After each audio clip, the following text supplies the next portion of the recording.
welcome back to Screen Preach, episode 16. And we will be talking about movies today in the name of the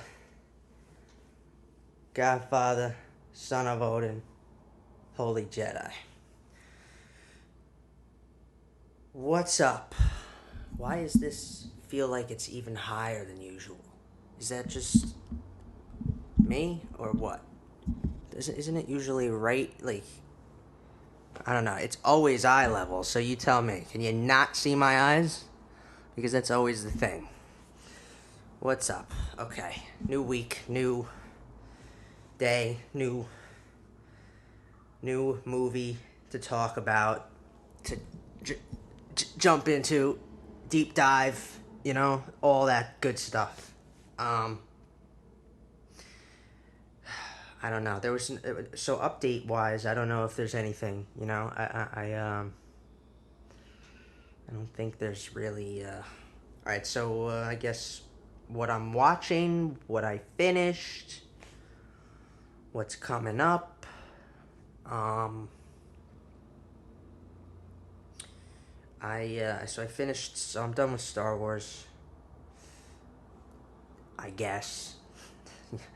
I'm gonna read a bunch of the books now that I haven't read yet, so not really done, but yeah, with cinematically, I'm done for now. The Mandalorian season 2 will be out in October. It's what we're all just waiting for, us Star Wars fans. But I finished Rebels. It was very good, and very left open for something else to potentially happen there. Yeah, but I moved on to I'm into some Stephen King stuff here. I started The Outsider last night, and it's pretty incredible. There's obvious differences with the book, like little things, subtle things, some impactful things, especially for the main character Ralph. But for the most part, it's crazy, like how beat for beat it is with the book, and that's the beauty of adapting correctly. And when I say correctly, I'm talking about TV for a novel. All right. I mean, no, literally. There's 10 hours for them to work with. They will get every bit of that book into this season, I'm sure of it. Because the first episode was literally like the first few chapters, like, in full. Like, they really didn't leave out anything. Like, it's pretty incredible. They even added stuff that the book didn't have that made it even more impactful. It's a very good episode.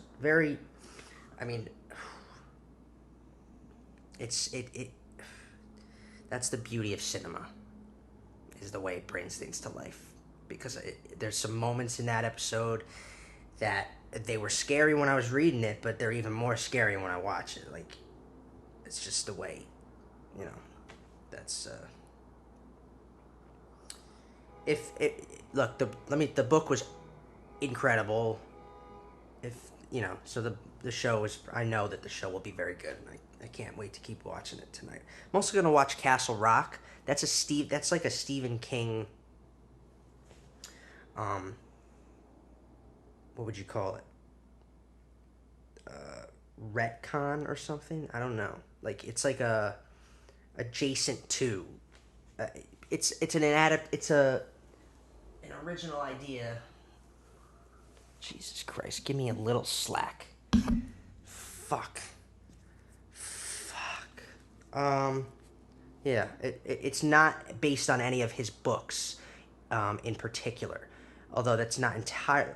It's like a modernization of some of his characters, and it's like an adaptation almost of his work in an interesting way.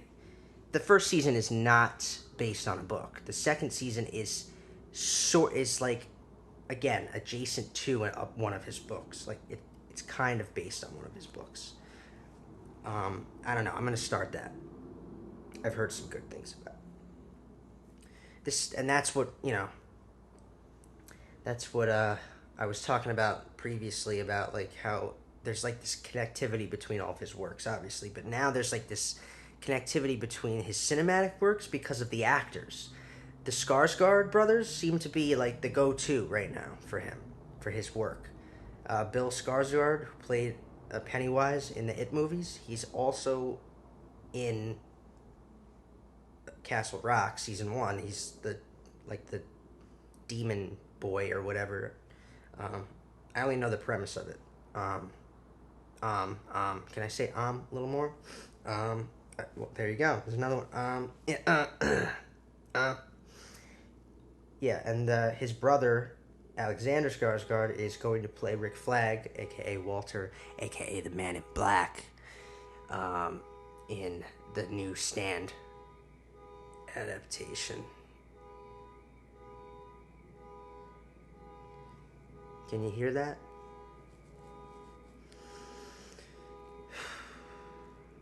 Hit the button! Uh, yeah, so that's what we're gonna be. I'm gonna be in Stephen King mode. I needed to talk about. It's like timed out pretty good, because now, today, I talked about how you really should adapt a novel, right? Well, that's gonna bring us right into our discussion today. I'm gonna talk about the Dark Tower adaptation that they did a few years ago, and we'll just get into it a little bit. It's a good time because I saw something interesting this week too in news, which I'll get into in a minute. I just want to remind people that watch the show, or who still need to watch the show, that Yellowstone, the season 3 premiere is a week from today for me. It's a week from now. It's Sunday the 21st. So one more week, and Yellowstone is back. I can't wait. It's a great show. So that's something new to have weekly. I watched a little bit of the Mandalorian docu-series that they did. I didn't realize there were 8 episodes, so that's cool. I'll probably watch all of that. But it's behind the scenes, like, of the making of that first season. It's really, really interesting stuff. I mean, the team, the creative team for that show. That show is in good hands. I think I have a little news on that too. What was I just gonna say though? Yeah, the shirt thing. So I'm gonna keep. You alright? I'm gonna keep the this promotional thing here. You get the movie quote of the week right.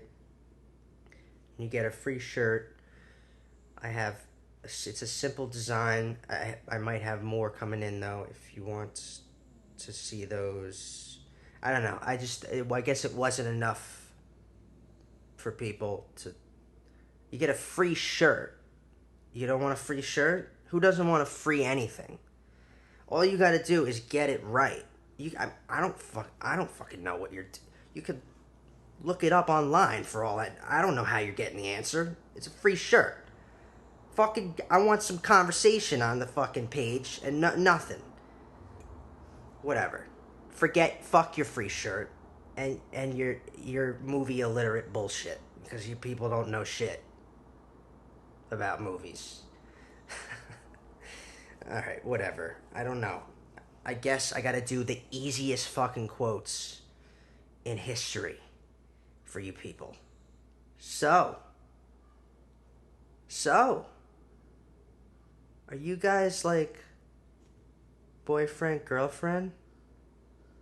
Steady dates? Come on, Sporto. Level with me. I swear, you know what else? If you can get any of the quotes that I say throughout the show right as well, maybe free shirt too. But you gotta comment it on the quote of the week post on Instagram. You still gotta comment it. You gotta be like, episode or latest episode you quoted whatever. And that counts too if you want. I don't know. It's good to be. So I'm 200 pages into Salem's Lot. It's a good book too. So Stephen King, that's fun. It's gonna be fun. Um, and that's what we're gonna segue into here because I'm done talking about the Dark Tower, and some interesting stuff came up a little bit involving the Dark Tower that I saw that I didn't even know about. So why don't we talk about some news and see what we got?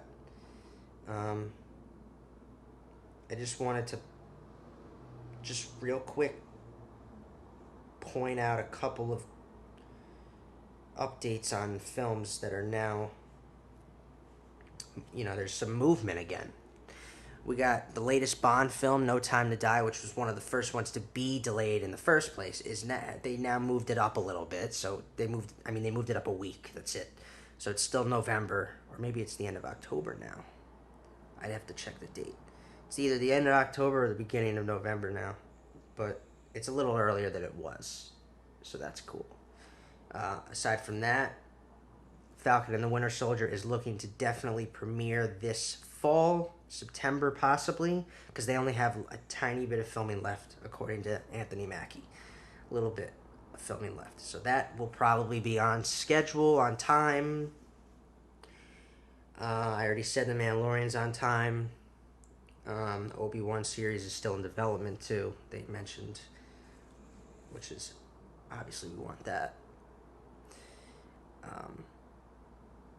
And then there was some there was a new trailer, by the way.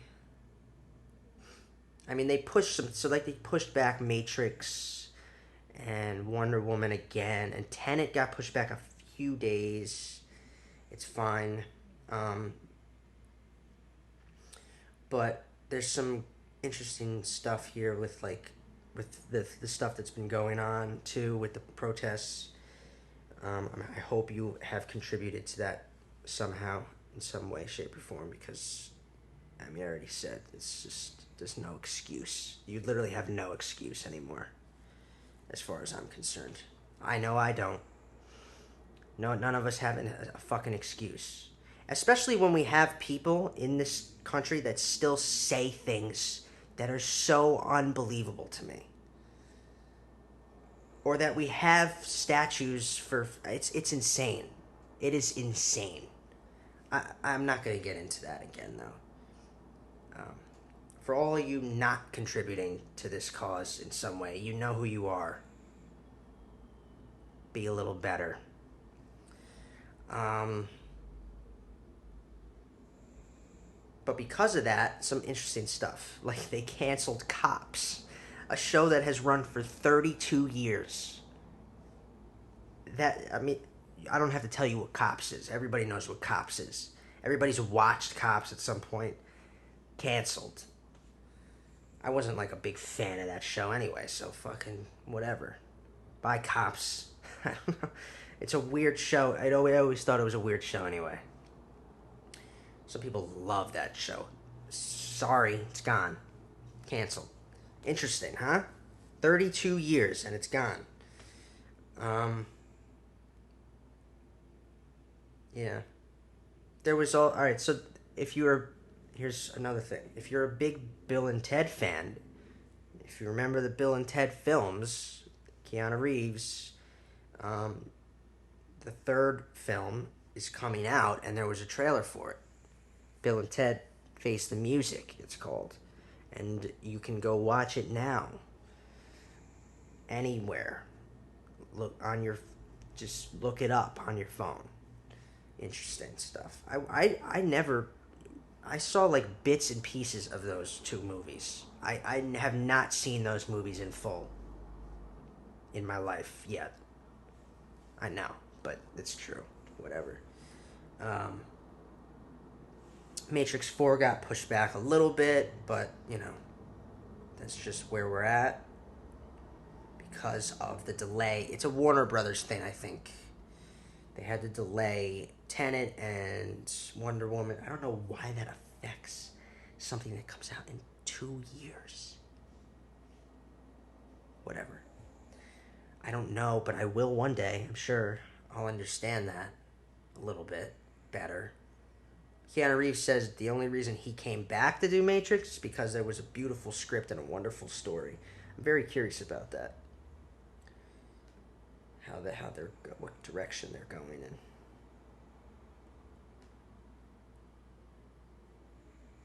Come on. There you go. Fucking computer. What else happened this week?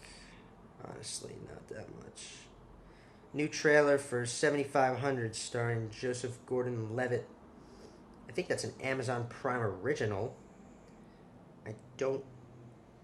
I'm gonna check that out though. That's gonna be... I think I'll talk about it on the show in a future episode here.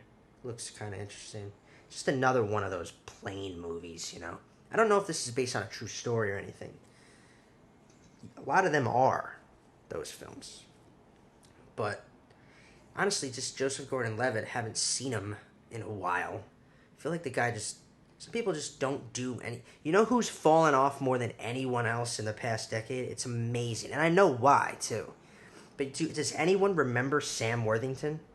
Does anyone even know who I'm talking about? That's because you only would know him from Avatar and maybe a couple other movies. Like, he's Jake Sully in Avatar. That guy, yeah, that guy. Where the fuck has he been? I'll tell you where he's been. Filming Avatar. Because there's like 4 sequels and there's no time for him to do anything else. Hey man, that's on him for signing that fucking contract. Jesus Christ. I'm sure he's not complaining.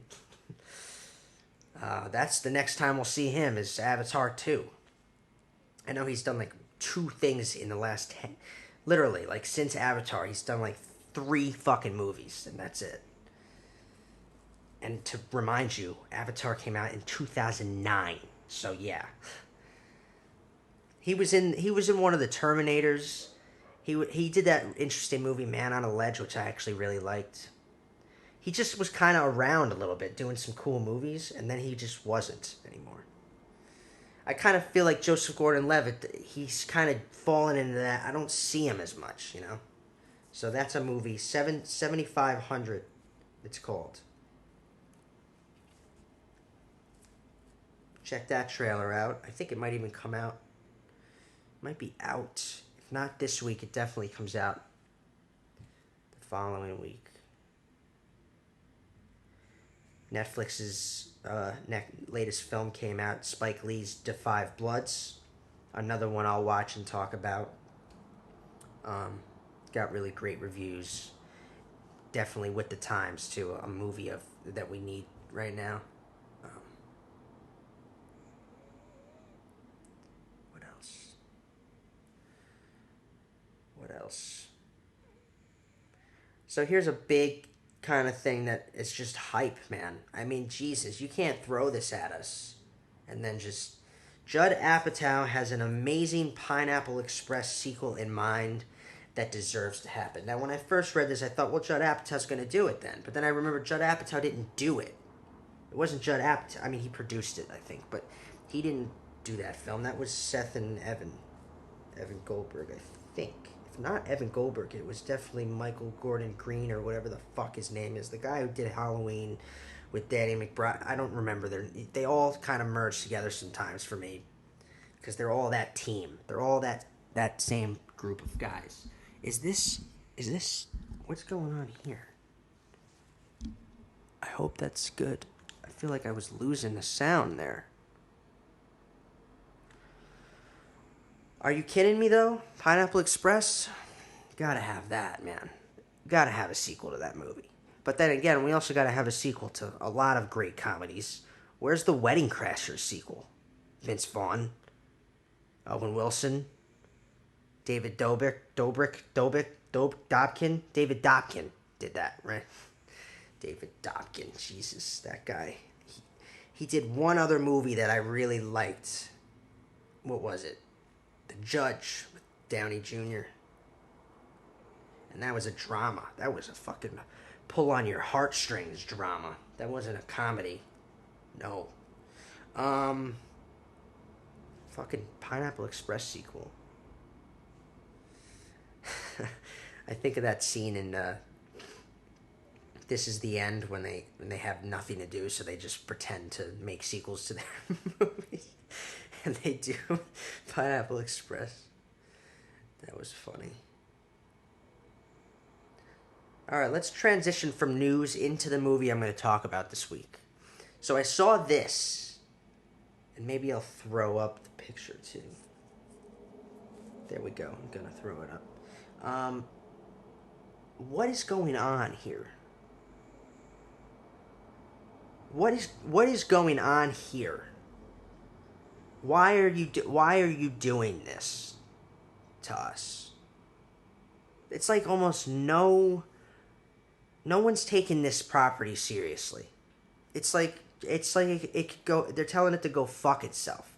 The Dark Tower deserves a committed, focused, fucking adaptation. It needs to be on HBO or fucking Netflix, or even Amazon or Showtime. It needs to be a legit series with fucking 6 seasons. It needs to be real. A full series adaptation for the Dark. I don't know what this is. They have this. I don't even know about this. There's this fucking random TV movie. I think it's one movie again. You're making the same mistake. What are you doing with this? Take it seriously. Whoever owns this property, by the way, you're just totally mishandling it. I don't know what it is. Is it a rights thing? What's going on? Because there's no reason why you can't be like, okay, it's official, here we go. HBO's doing it, or whatever. I don't know. It deserves a legit adaptation, though. Apparently, there's another one coming out. I don't know what this is. 2020, it says. The guy from Game of Thrones is in. I don't know what this is. If it ends up being great for some reason, I don't know what this is, though. Because it confuses me. It says TV series, but then when you look at it from another, it says TV movie. I don't know what. This just isn't it yet. It's still not it. We need to do this right, okay? And that's why we're also. Let's get into it. We're talking about the Dark Tower today. If you hadn't seen it, came out 2017. It probably slipped right over your head anyway because there was crappy marketing for it too. I mean, Jesus. Let's talk about it though, because as someone who read the books, I just don't even know. I didn't know what to make of it. I also didn't shit all over it either, if that makes sense too. I don't know what to. I do not aim with my eye. He who aims with his eye has forgotten the face of his father. I swear this is like the next Game of Thrones if you do it right, people. I do not adapt with my mind. He who adapts with his mind may actually give us something more powerful than this fucking film. Quoting the movie and then taking the quote and saying, fucking do it the right way.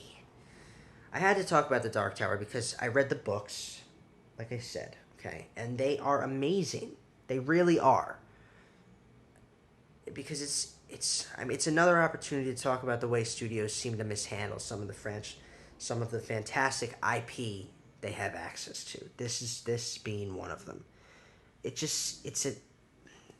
Sometimes the studios, networks, they don't know, they just mishandle things.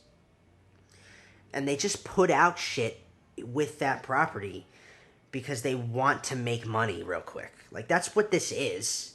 It's like, oh, all the fans of the book are going to go see it, so we'll get some money real quick. And, it's like such bullshit. Such bullshit. Fucking devaluing art with that shit. Can't stand it. I don't get when it happens, either. But like I said, I don't fully understand. There could be legal things that keep them from doing stuff sometimes. I don't know. All I'm saying is think with your heart instead of your head. Art before fart. Doesn't work, but whatever. Stop thinking about money all the time. You have to balance it. There's a balance. It's a business, but there's a lot of times where it's not balanced at all. You totally fuck the art over for money. It happens all the time. At the same time, we get some really awesome little films sometimes, and they don't make any money. Still going to be a good movie for the rest of eternity. Your money is going to be spent well before that movie is. That movie, that's the thing about art. It lasts for a long, long time. It's a legacy you leave behind, man. Okay? It's totally different than the money that you make off the movie. Except for, I don't know what I'm saying right now. I guess your money lasts because if you're a billionaire, it just gets passed down generation to generation. I don't know, whatever. You could also spend all your fucking money, but that film is still here 200 years, 300 years even, after you're dead. Think about that. Think about the houses that contractors build, architects design, these buildings. They'll be dead soon. Those buildings will still be here. That's what's so beautiful about art. And yes, architecture is a form of art. I went into a little tangent there about art. I don't know what I'm saying. Let's talk about the movie, you know. Story and script-wise, remember, there's spoilers ahead. If you haven't seen The Dark Tower, but then again, don't. Because it's the wrong fucking adaptation for this. I don't want to say don't. It's still interesting. Go watch it. If you haven't even read the books, you're not going to know the difference. It's not. Although you might be able to tell that this is not something's not right here, which I think I'll talk about that too. So who actually distributed this film? By the way, I think it was Sony. Of course, it's Sony. That doesn't surprise me. Same people who fuck with Spider-Man on a daily basis. Yeah. I think right off the bat, it's important to keep in mind that this never was going to be like the books. Right off the bat. Or at least, be able to stay truly faithful to the source material. Because from the start, the adaptation is one movie trying to adapt 7 books. I mean, it just sounds stupid to say it. Okay, so there's that. Good luck with that, by the way. Right off the bat. How anyone expected this to turn out as a true adaptation, though, is also a fool. But then again, I don't think people realized what they were walking into. That's the thing with the marketing of this and everything. I think people thought, okay, this is the first of 7 movies. Which makes way more fucking sense. They go into the theater and it ends up being one movie and that's it. Trying to do the whole fucking story. I mean, it's impossible. How any executive in charge of this film thought people were going to be okay with this too is a fool. I mean, come on. Still, if you allow yourself to forget the books, here's the thing. If you forget the books, like I said, people haven't even read the books, so it can still be it's still a fun movie. It's a specific interpretation of a story and a story world from the mind of Stephen King. So it's someone's perspective on this, even though in retrospect it should have been. It's just a much larger scale story, but to get we get some kind of interpretation of it from the guy who made the film. I don't actually know who made the film. Some unknown guy. I don't know the filmmaker. The problem I had with it was that it changed things from the book that otherwise might have made it more interesting. So, I'll talk a little about it. For instance, it's not the mind of a child that brings down the Dark Tower in the books at all. That's not how you destroy the Dark Tower. The man in black, Walter, played by McConaughey, is not the main villain either, but actually just a pawn of the main villain. Yeah, that's how much bigger this is. There is the briefest reference to the main villain in this film, too, when you see it, like, sometimes it's written on the walls. It says, "All hail the Crimson King." The Crimson King is the main villain. Sorry for those of you who never got to see him. That's because they didn't give you that story here. The biggest thing that was going to make people upset is that this is a story that's only about Roland and Jake. So Roland Deschain is the protagonist, the gunslinger. But interestingly enough, they make Jake the main character of this movie, which doesn't. That's cool. That's a nice little twist there. That doesn't not work, I don't think. But here's the thing. In the books, there are 4 main characters. 5, actually, if you consider the pet that they have throughout the series. They have a pet that's part of their... Let's keep going here. Oh my god, man, it's crazy. The film completely neglects and removes entirely 2 of its main characters. And I get it if you're trying to... If the studio comes to you and says, adapt the whole series into a movie, you gotta focus it a certain way. They focused it particularly on the relationship between Roland and Jake, which in the books is kind of like the... It is like the one of the most... It's like the most important relationship, I would say. It's like a father-son thing that develops over the books. But Eddie and Susanna are the other 2 main characters, and they are totally not in this movie at all, and they're just too vital to the story and the heart of the Dark Tower that the second anyone saw this movie and was like, where the fuck are they? It's like, how can you not expect backlash for them? Bad reception. Here's why the film didn't work, though, or at least didn't do what it should have done. When you spend only a tiny bit of time in a story world as complex and mysterious as this one, the audience is always going to feel a little short. So that's what I was trying to say before. Even if you haven't read these books, you're going to feel that it's kind of not, something's not right. There's a convolutedness to this that you can kind of just feel. It's like there's things that's like, was that supposed to mean something? Is there more to that? Is there, it's like, it's a little obvious that this is a bigger story. You can feel the enormity of it when you're watching it. And you wonder, why are we not getting the whole thing? You wonder, where's the whole story here? I don't get why studios do this shit. I'll never get it.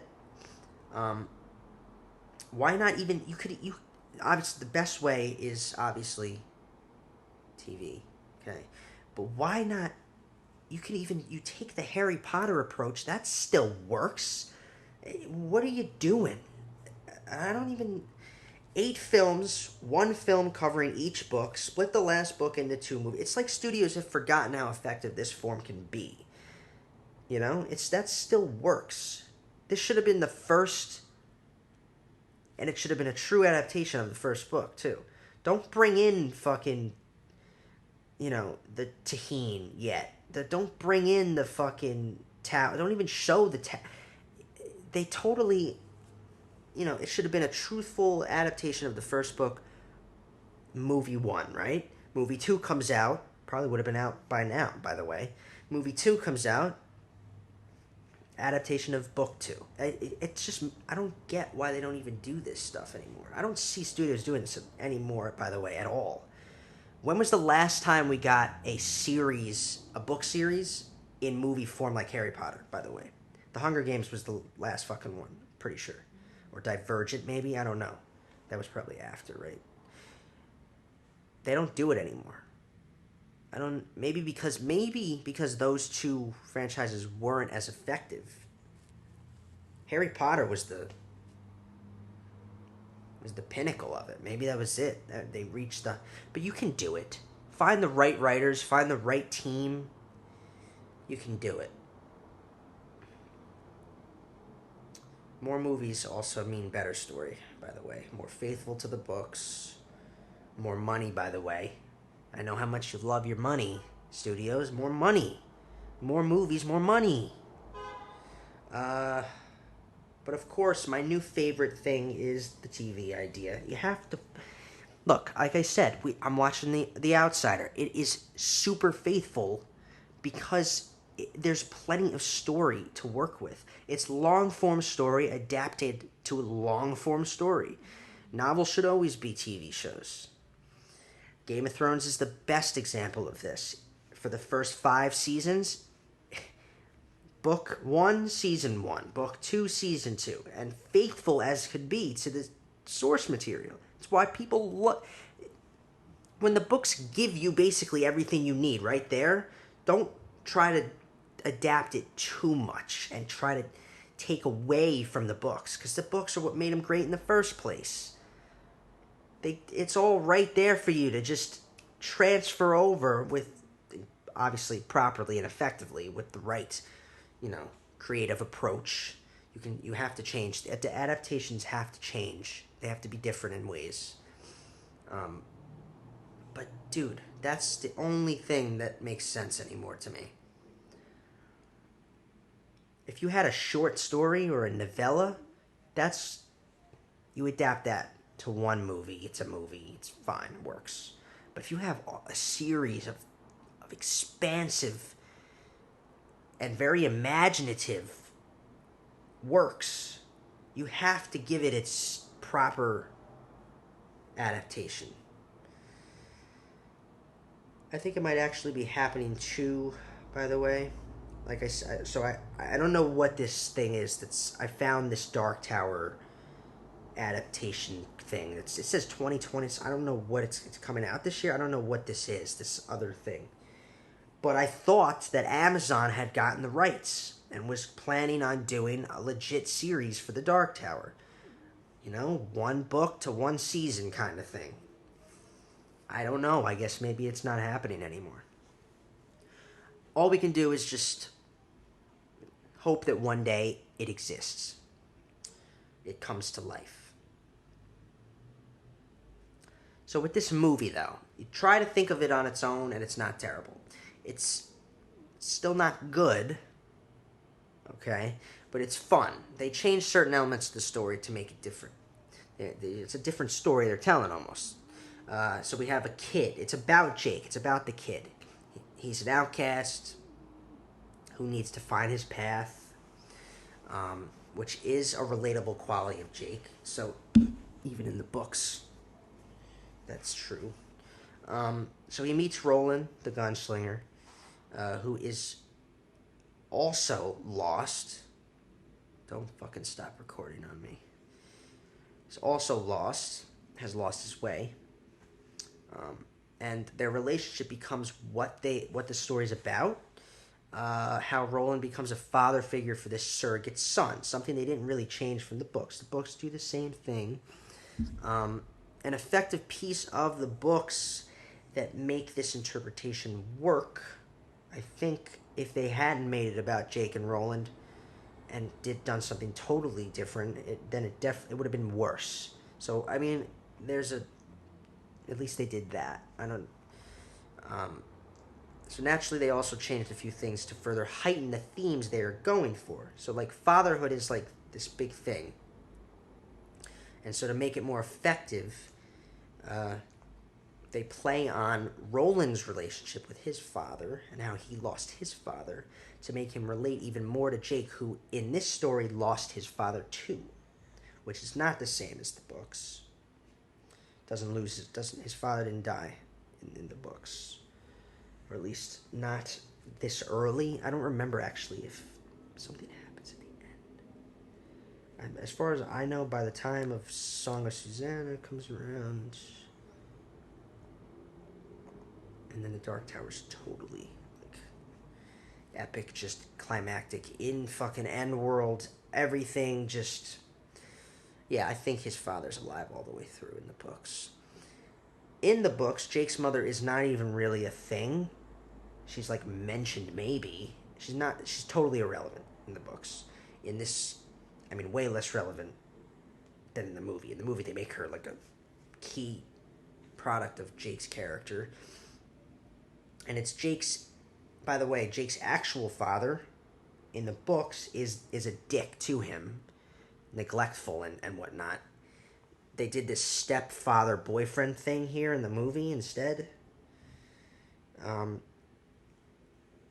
I think it's okay. Like I said, they're going for this fatherhood thing, so they make Jake and Roland relate to each other more, by having them have they both lost their fathers. Uh, so it's it. They had to do things. They had to change things to focus what they were going for. This whole Roland Jake story. But I'll tell you what I didn't like was that they changed Roland in a way here. They made his motivations in this movie like totally different from the book. In the book, it's the Dark Tower. Everything's about the Dark Tower.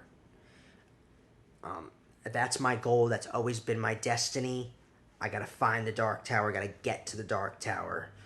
In this movie, it's about revenge against Walter, the Man in Black, because so in the books, it's the same thing. The Man in Black was responsible in many ways for the death of Roland's people, of the other gunslingers.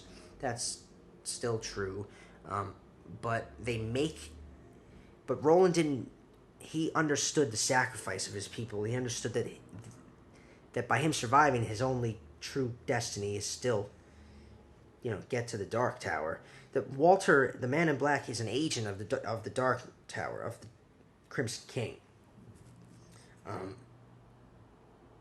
So it was just a little weird that it's all about revenge, and he's like totally like he doesn't even care that, because the thing about the Dark Tower is you have to protect it to save everybody. Roland is like that hero figure. His goal is to get to the Dark Tower because his goal is to save all these universes. There's a multiverse thing here, and he's like the hero of it.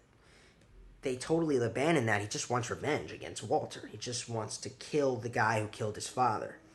Again, necessary changes, I think, for the story they're going for. Because they make Jake the source of, like, him realizing his true destiny, which is to stop the Dark Tower from being destroyed. But it was just a little interesting. It was just a different thing that I didn't expect. But then again, I didn't expect it to be what it was. So if it was a true adaptation, we would have seen that. Instead, they had to make it about this whole. They made it fatherhood's like the main theme of this, which it's not. That's not the main theme in the books. So they had to change things for that reason, because they changed their main theme.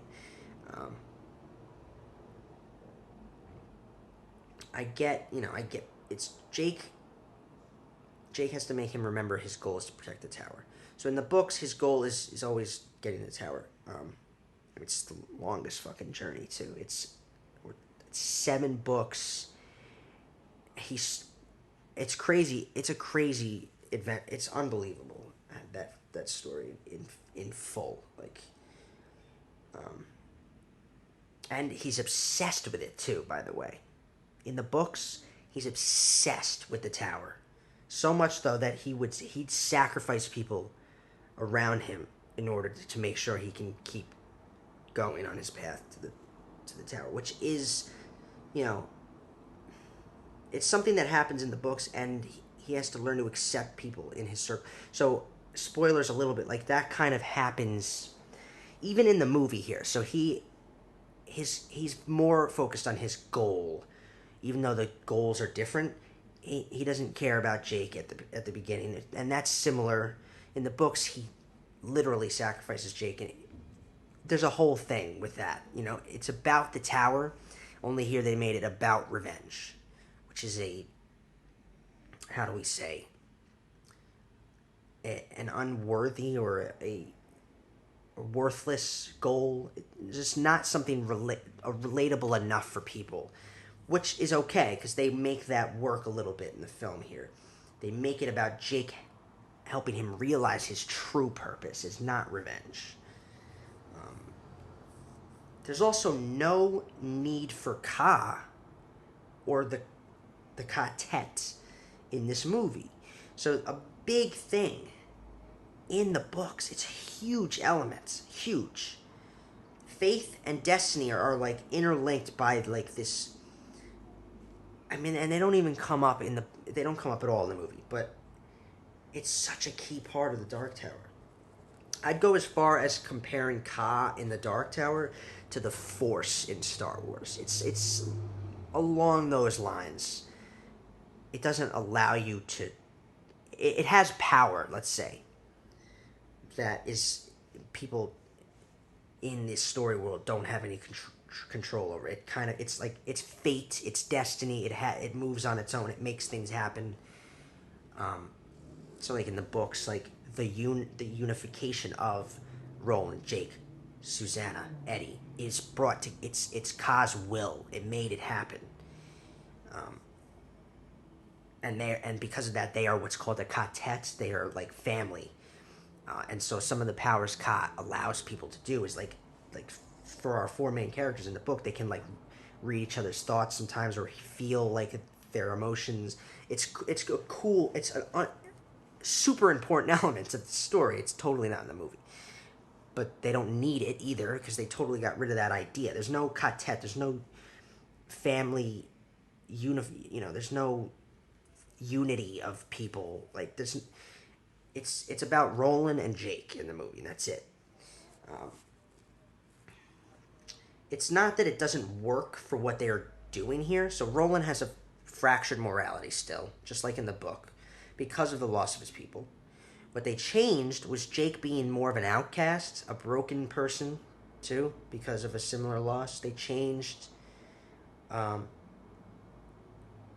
like the fact that he lost his father. Um, their relationship is the focus of their character development.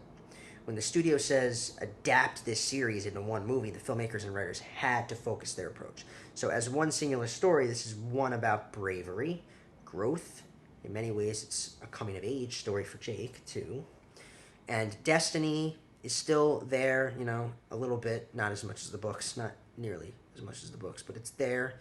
Fighting against darkness, still there. It's a fun adventure tale of good versus evil. That's still at the heart of the Dark Tower story, so that's okay. Um, Structurally, I mean, how does one go about adapting 7 books to one movie? Like I said, they have to focus the approach. One storyline, which is Roland and Jake's journey together.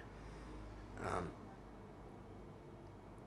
then they use the story world as your extraneous action. So they focus on Jake and Roland, and then they use all these other elements from the books to like kind of create all the conflict, exterior conflict that they're faced with. Um, Books give you plenty to work with, that's for sure. Compressing is difficult, seriously. 7 books into one movie, seriously. Inciting incident is when Jake's dreams become reality. So the inciting action in this movie, there's these earthquakes happening, and they end up being connected to things Jake's seen. Um, True start of the film at the end of Act 1 is when Jake meets Roland, goes to Midworld, takes the leap. The reversal is Walter's lead on Jake and the killing of Jake's mother. So that forces an unraveling. It puts Walter and the Taheen more on their trail. The Taheen, by the way, are those freaky, like, foot soldiers of Walter. They're like animals underneath this. They wear skin on their face. Very, even more expansive in the books. It doesn't even come up till later in the series. Seriously, a whole bunch of. So far, books are still better. That's what I'm getting at with that. Because I've been saying it a lot, haven't I? I swear to God, it's like the next. I definitely could be the next Game of Thrones. Got to throw this out there a million times because if there's any chance of that happening, it's got to happen.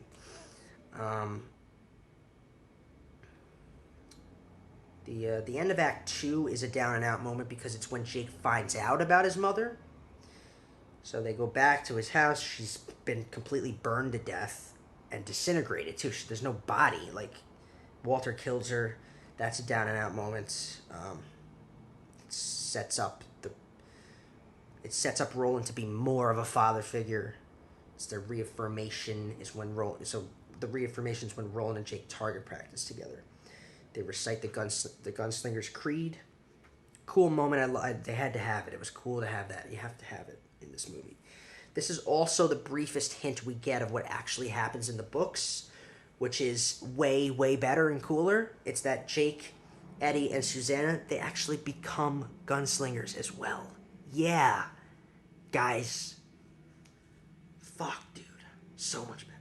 Jake being taken is the crisis moment.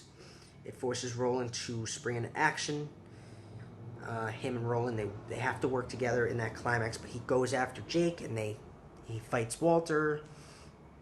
I like the duel between Roland and Walter. It's how I would imagine duels in this story world going. So visual effects wise, choreography, that was cool. Their duel was very cool. I liked that. The way Roland is represented as a warrior, his skills, that was awesome. The movie does a really cool job of just bringing that to life. The way he it's really cool. I think even if there was a faithful adaptation, it would still probably look similar to that. That was cool. I'm going to give them props there, you know. The action-packed climax of him fighting off bad guys, that's how you would want an adventure film like this to go. So we're like I said, the movie's still fun.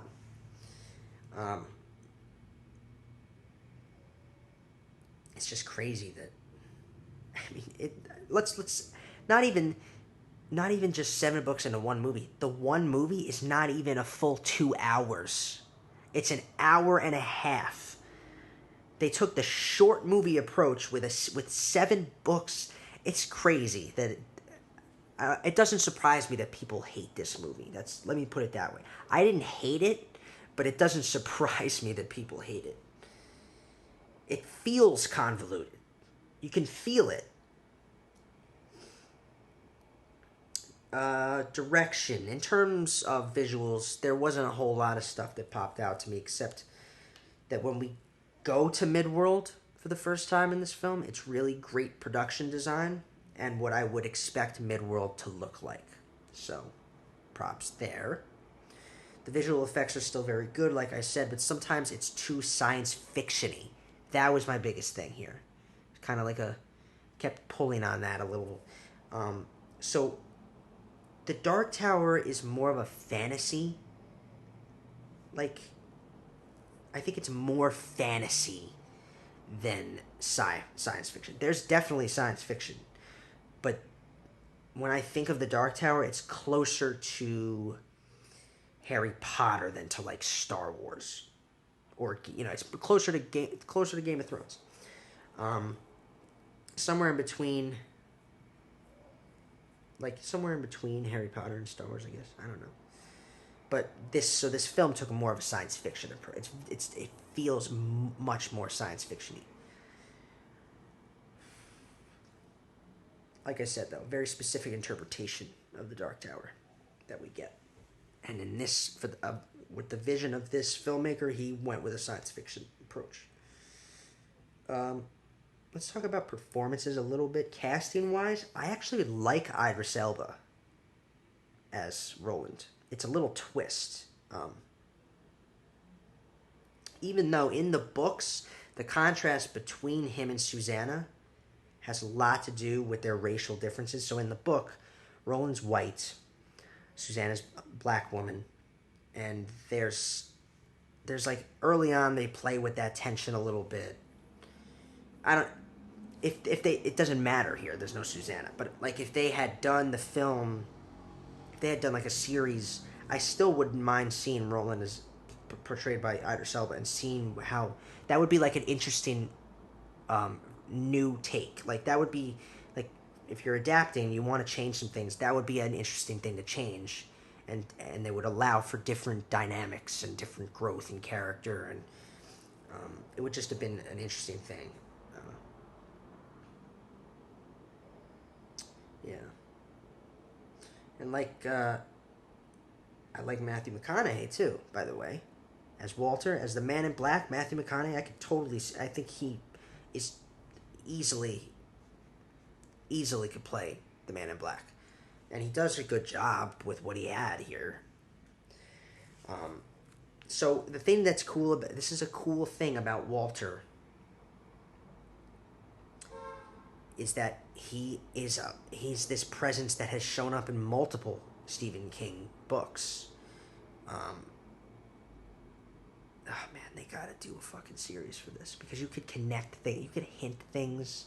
I'm reading Salem's Lot right now, right? So in Salem's Lot, there's a character who's like a he becomes a part of Roland's quartet for a time. He's from this story, but he shows up in the Dark Tower and he becomes like a main character for a little bit because they face similar like dark forces. Like there's connectivity that's awesome.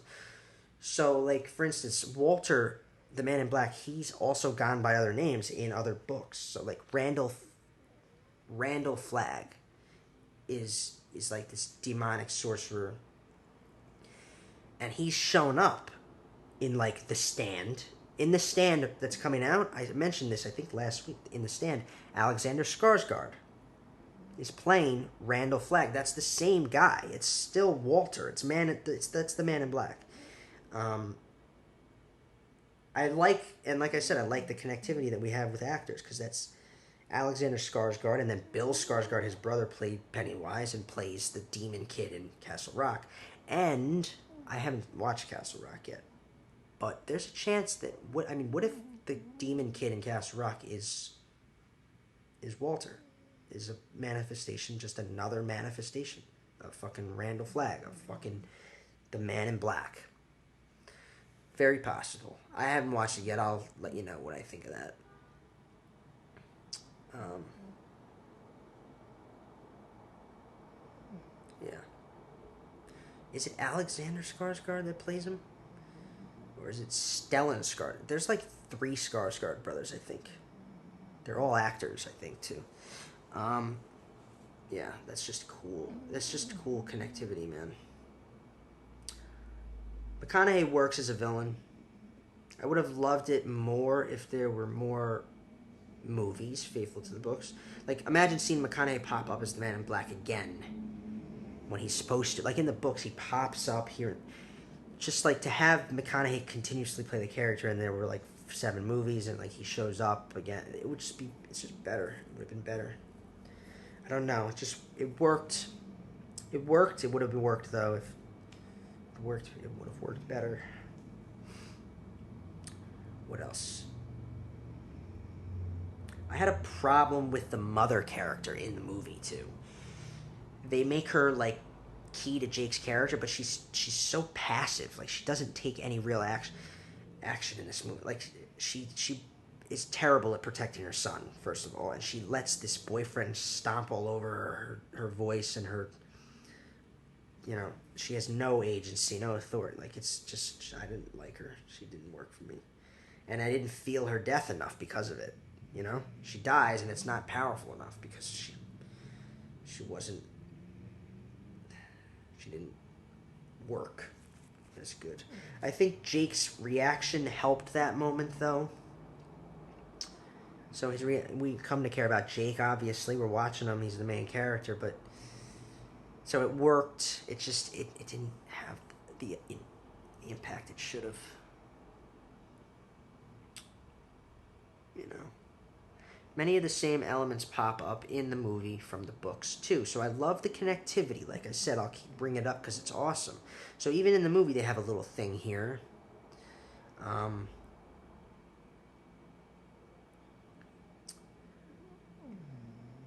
They have the house moment, first of all. In the books, too, you feel it a little bit. The house, the creepy haunted house thing that Jake goes into to get to Midworld, there's a portal in there. That house has shown up, like, in different forms throughout King's works. Even in Salem's Lot, it's a different place, but Salem's Lot, the Marston house, is a similar kind of... They're all kind of like these little portals to... Like I said, you can connect everything Stephen King has done back to the Dark Tower. All his monsters, his creatures, even the Outsider, the shapeshifter and the Outsider, Pennywise, they all come from Tadash space, from the dark multiverse of the Dark Tower. The tower falls, right? They say it in the movie. And, the tower falls, then the doorways open for all these creatures to raid and destroy every world there is. The Dark Tower is at the center of the universe. It holds everything together. It keeps the monsters out, basically. Some still slip in. Some live in End World, so they're already kind of they're able to slip into these portals to get into our world. That's why we have these creatures from these books, like Pennywise, like the shapeshifter from the outside, or like the vampires. It's very cool. But even that house too. That house shows up in Stephen King's It as well. In the clown movie, that house on Niebald Street that they don't want to go to, that ends up being the way to get to Pennywise's lair. Same thing, guys. Same thing. Cool connectivity.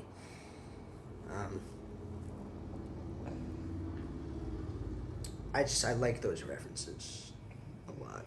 There's another thing too here. I forget what it was. There's another cool connectivity thing. I think I brought it up. I don't remember. My overall take on this film. So there's a line in the movie. So my mom died for your revenge, is what Jake tells him in the third act. That's Jake reaffirming Roland's actual goal, which is the Dark Tower, to protect the Dark Tower, right? Like I said, revenge is not a good enough motivation. Jake helps Roland realize what he's truly... Because Jake's always like, what about the tower? We got to protect the tower. And he makes Roland finally realize this. My overall take on this movie is that at least it's about the most important relationship from the books. So in the books, Roland and Jake's relationship is probably the most important, although you could argue Eddie and Susanna's. Still, obviously, damn. Because in the books, it's the same kind of... Like I said, the Ka and Ka-Tet in the books makes it even more impactful. Like, they become, like, almost legitimately father and son because of Ka. Like, it's... The books are just better right now. But that idea, at least that's the main focus of this movie still. It's about them becoming, like, father and son. But in actuality, the most important relationship in the Dark Tower is Roland's relationship to the tower itself. So this film falls short because of that. But at least they made an interesting decision to have it be Jake who propels Roland to remember his obligation to the tower. And what it means to be a gunslinger, by the way. That moment where Jake calls him out on his vengeance is Roland's recognition moment to remember who he really is. So in order to make their story work, it had to be Jake at the center because kids are a key element all of a sudden, which puts it more in line with other Stephen King books.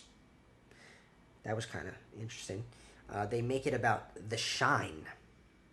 This is the other connectivity thing. So if you read other King books or see other movies, you would remember that the shine is a telepathic gift kids sometimes have. It shows up in The Shining, obviously. Danny Torrance has the shine. It's how he's able to communicate with the dead. But there's not 100% in the... Alright, so like... Dr. Sleep, too. Dr. Sleep is the sequel to The Shining, and Danny Torrance, they get into more detail about the shine.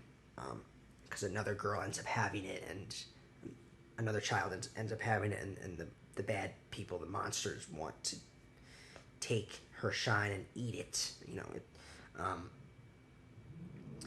but they made it about the Dark Tower world in this movie, but in the books it's not the shine. It's different in the books. It's called the touch. They're not entirely the same. And the touch is more telepathic, and the shine is more like connecting with the dead. I think they're different in that way, but they made it. They called it the shine in the movie. For some reason, they made it about the shine again. I guess they were just trying to connect the movies we do have so far. I don't know. It's just not entirely the same in the books. But I liked that. Didn't bother me. I actually liked the idea of connecting. But I'm a sucker for connectivity. I don't know. So kids and their gifts being what the bad guys are after overall, I don't know, that didn't work for me. It's also not original. It's definitely not original of Stephen King's stories either. We've seen that a bunch of times. How many times is it kids under attack by monsters? It's like every one of his. um, you could have been different in that regard. Don't do that again. That's repetitive. I don't know. I get why though. If it was because they made it about Jake, so they made it about a kid. I don't know. So they kind of had to do it. Just unfortunately devalues elements that are so impactful from the books. Like the number 19 is casually thrown in once in this movie, but it's so integral to Roland and Jake's story in the books.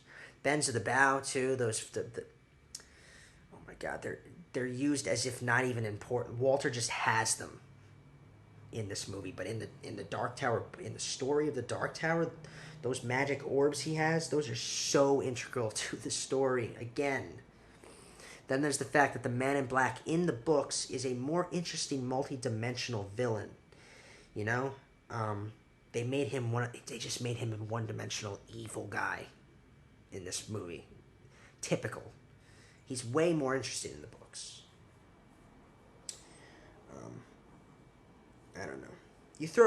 The overall point here is you throw audiences into Midworld and only scratch the surface of its awesome history and its awesomeness. Audiences will naturally feel underwhelmed, wanting more of the story world, but also less of the story version you gave them. Or maybe that's just me and people who've read the book. Roland also somehow manages to be more of a dick at first than he is in the book. He's a dick in the book too, but like he somehow manages to be more of a dick here. Makes him less appealing for a little bit. Not to mention when his only motivation is vengeance, it doesn't help his character much. It just didn't make him as appealing. Still, Roland's morality and judgment are clouded in both versions. Books, movie, same thing. It's Jake in both that makes him realize his destiny is flawed and that he needs to change, although in very different ways. Roland realizes this. All in all, it manages to keep the important themes at the center and give us a shorter and less impactful, but still fun adventure story to watch. But if they were going to try and do a sequel to this version, which they kind of like weirdly set up too, it's like, oh, they like the way they walk off together, Roland and Jake. It's like they want to do another movie. But how would you do another movie when you've brought in elements from the last books in this first movie? There's just no way. How would you even do it? All in all, the movie won't age well. It just won't. I mean, people really hated this movie, but I think that's because they were hoping for some honest adaptation. Try not to think of it that way, and it's not terrible. It's just a particular interpretation of it. Like I said, though, it's still not good. So I give it a 6.8. It was okay. And that's where we're leaving that one.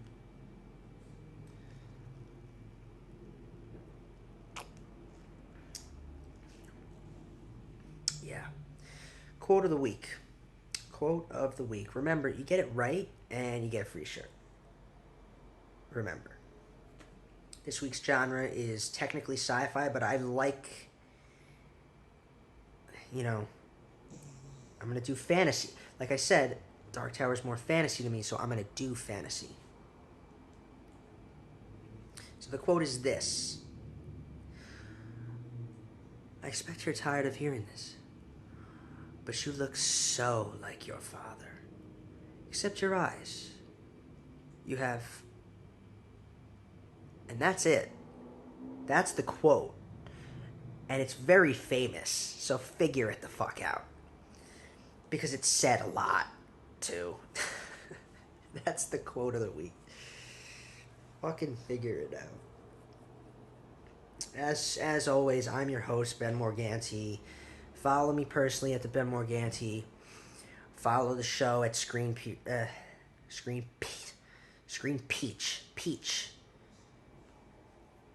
should have named it that. Like the logo could have been a big peach or something.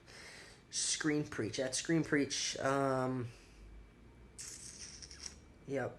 My website is still at benmorgantistory.com. If there's any actors out there, I'm still looking for people to maybe do an audio drama for my work. You know, we'll see how that plays out over time. If you really want to support the show, become a patron at Patreon. And you can find the podcast wherever you find podcasts, which is YouTube and Apple Podcasts and stuff like that. Check out my brother's channel, J&J Customs. And, you know,